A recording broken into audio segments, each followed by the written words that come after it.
This client commissioned us to create the most expensive desk that we've ever created.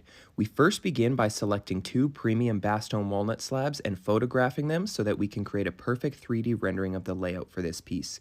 Once we have our layout finalized and approved by the client, we can begin breaking this slab down into its components that are going to fit in the mold for the resin pour.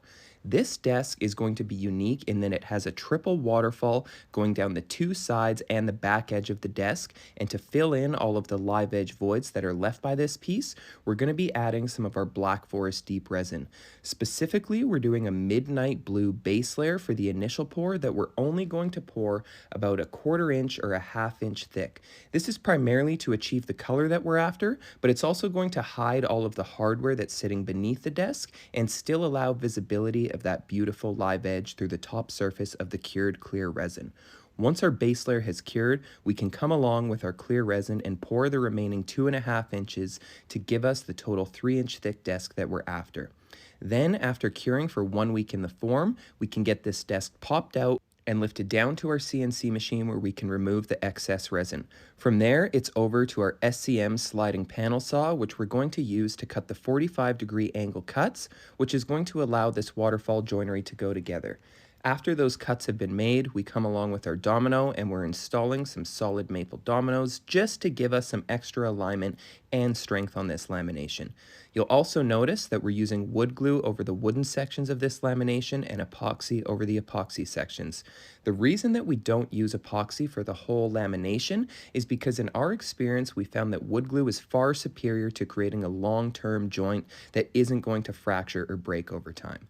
Then, after that piece is cured in the clamps for 24 hours, we can get it sanded up using our Mirka sanders, and then it's time to begin working on the cabinetry that's going to sit beneath this desk. All of this cabinetry is going to be created from Canadian black walnut, and then the front faces of the drawers and the side faces of the gables that will be visible from the outside are going to be done in the matching Bastogne walnut. All of our drawer components are assembled with dovetail joinery and a veneered bottom to allow for proper expansion and contraction. And once all of that is cut, we use some Titebond 2 to glue all those components together, and then we can begin assembling the cabinet box that's going to sit beneath this desk.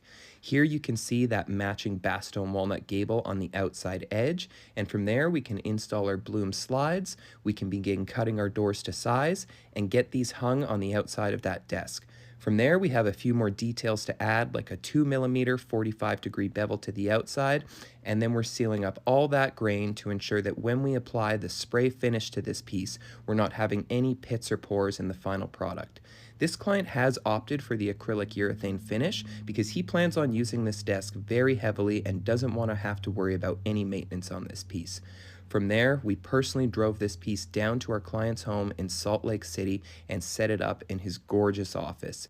Fortunately, the drive went well, all of the pieces made it there safely, and once we were on site, it was as simple as unwrapping everything from the foam, getting it laid into our hardware, and standing back and enjoying our final product.